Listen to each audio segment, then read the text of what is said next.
There are two ways to live life.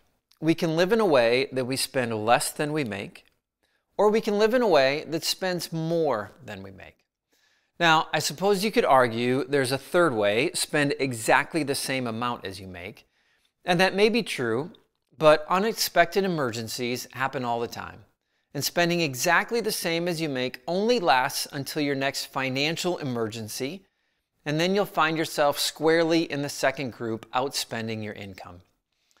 It would seem, looking at the options, that most people would wisely choose the first one, spending less than you make. The stress of constantly living in debt, constantly being held hostage to your past, living with a sense of panic that your spending will eventually catch up to you, is a way of life that nobody desires. Spending less than we make is the option that most people would rationally choose, but few of us do. In fact, roughly 60% of us live in the second group, spending more than we make, and the numbers are only getting worse. So why is that? Why is a life with less stress and worry so difficult for so many of us to attain? Why do most people choose to outspend their income? There are some who will argue that the system is rigged. It's simply impossible to make enough money to live within your means.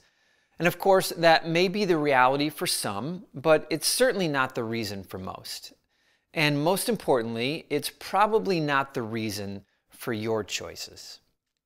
More likely, the reason so many choose to live a life outspending their income is because messaging and marketers are constantly telling us that we're missing out unless we do.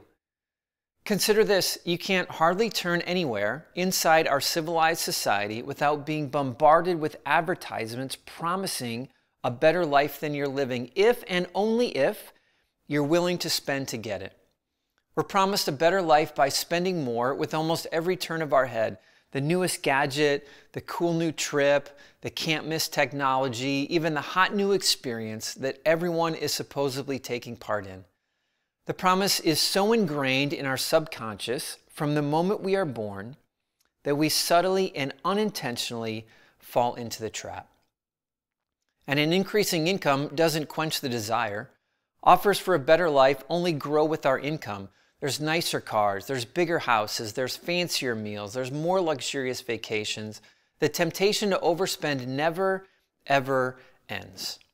As a result, the promise of a better life almost always seems just outside our current income, so we chase it, eventually spending just a bit more than we have.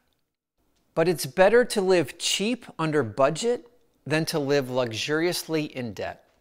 Living within your means results in a self-satisfaction that cannot be purchased at a department store.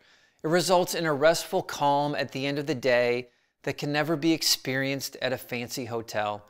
It results in a genuine self-confidence that can't be purchased on a clothing rack. It results in an ever-present enjoyment that cannot be duplicated with a fancy vacation. And it results in an example for your family that can't be purchased with a self-help course. It results in a life well lived with fewer regrets.